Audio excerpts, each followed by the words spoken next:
Oke, sebelum saya memulai presentasi ini, izinkan saya untuk memperkenalkan diri. Nama saya Tribudi Winantoro, saya dari Teknik Mesin Fakultas Teknik Universitas Mercu Buana.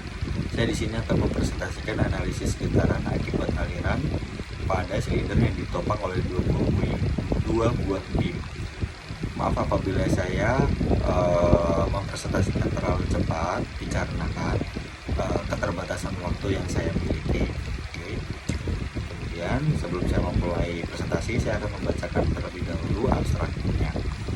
Fenomena getaran akibat aliran banyak ditemukan di kehidupan industri, terutama pada aliran pipa oil dan gas. Getaran akibat aliran dipengaruhi besarnya penapang dan kecepatan angin selain bilangan nol. Kemudian aliran fluida yang digunakan pada penelitian ini adalah dengan udara.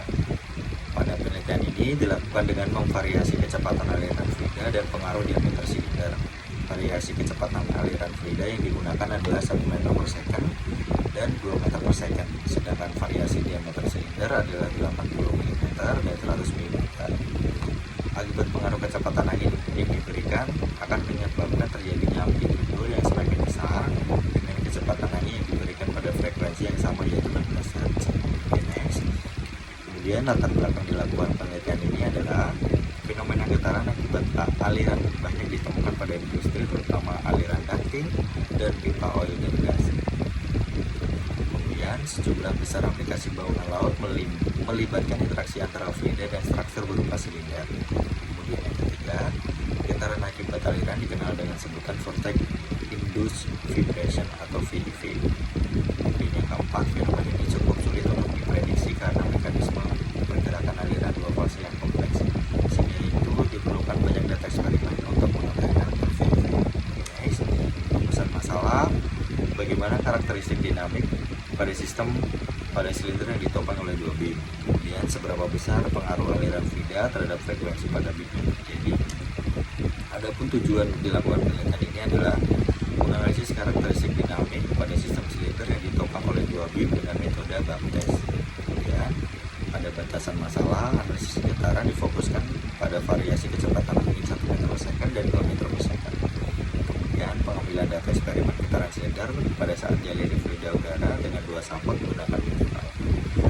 Spesifikasi silinder yang dipakai adalah diameter 100 mm dan 80 mm dengan tingkat 280 mm menggunakan material pika. Kemudian spesifikasi beam menggunakan 4 dimensi dengan panjang 300 mm, lebar 25 mm dan thickness 0,5 mm, materialnya stainless. Oke, adapun tahapan penelitian, yang pertama rumusan masalah, studi literatur, perancangan dan perakitan alat eksperimen, kemudian pengujian alat serta pengambilan data, pengolahan data dari hasil pengujian dan analisis data dan penarikan kesimpulan. Oke, kemudian terakhir flowchartnya. Oke, adapun alat dan bahan, ada wind tunnel, ada motor blower, inverter, alat peraganya, tabung 1 ada diameter 100 panjang 280, ada tabung 2 diameter 80 dan panjang 280.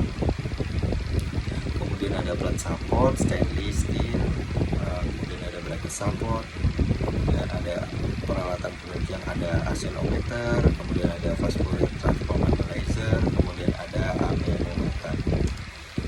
Berikut ada variasi kecepatan 1 meter per second, kemudian kecepatan 2 meter per second, dan ini adalah scan silinder 80 meter dan scan diameter 100 mm. Kemudian pengujian karakteristik dinamik dengan metode BAM test. Pengujian BAM test pada silinder 80 mm memperlihatkan bahwa terdapat 3 metode sat atau defleksi yang terjadi. Hal tersebut akibat ukuran silinder terhadap beam, di mana amplitudo tertinggi terjadi pada frekuensi 8 Hz ada di sini, sedangkan amplitudo terbesar terjadi pada 3,6 mm per second pada ada di sini. Oke, kemudian pengujian karakter dinamik dengan metode BAM test ini yang dengan diameter 100 mm. Pengujian BAM test pada diameter silinder 100 mm diperlihatkan bahwa terdapat 4 mode set atau defleksi yang terjadi. Hal tersebut akibat ukuran silinder terhadap beam, di mana amplitudo tertinggi terjadi pada frekuensi 8 Hz, sedangkan amplitude terbesar terjadi pada 2,8. Ada di sini frekuensinya, kemudian amplitudenya ada di sini. Kemudian hasil pengaruh kecepatan angin pada silinder diameter 80 diberikan rasio semakin kecil, ini akan mengakibatkan frekuensi vortex shading semakin kecil, mengakibatkan gaya eksitasi yang terjadi pada sistem lebih kecil, sehingga mode sharp yang diperoleh juga lebih kecil. Kemudian ini adalah grafik putaran silinder diameter 100 mm dengan diameter yang lebih besar akan mengakibatkan dengan frekuensi vortex shading semakin kecil. Hal ini disebabkan oleh rasio ini semakin kecil, sehingga menyebabkan gaya eksitasi yang diberikan berupa gaya lift yang terjadi lebih sedikit. Selain itu, dengan diameter yang semakin besar akan mengakibatkan noise yang terjadi semakin sedikit. Jadi kesimpulannya, pada pengujian BAMTES diperoleh hasil semakin tinggi frekuensi yang dihasilkan akan menghasilkan amplitude yang semakin kecil. Hal ini terjadi karena perbedaan rentang waktu saat benda uji dipukul dengan palung karet. Beberapa saat setelah benda uji dipukul dengan palung karet, efek getaran lebih besar karena adanya pukulan terhadap benda uji. Sedangkan semakin tinggi frekuensi amplitude yang dihasilkan lebih stabil dan semakin mengecil karena efek pukulan sudah teredam pertama kali. Dengan semakin besar diameter yang diberikan akan menyebabkan amplitude yang dihasilkan juga semakin kecil. Kemudian kesimpulan yang kedua, pengaruh diameter daerah kecepatan aliran udara sangat mempengaruhi frekuensi vortex shading, sehingga akan mempengaruhi gaya lift yang terjadi pada sistem. Dengan berkurangnya gaya lift yang diberikan, maka jumlah mode sharp yang dihasilkan juga lebih sedikit. Hal ini akan mengakibatkan tiga amplitude pada frekuensi yang sama semakin kecil, selain dapat mengurangi noise yang dihasilkan. Adapun saran adalah sebagai berikut. Pada eksperimen berikutnya agar dibuat dengan beberapa konfigurasi variasi berbentuk silinder untuk melihat pengaruh getaran pada build terhadap variasi silinder.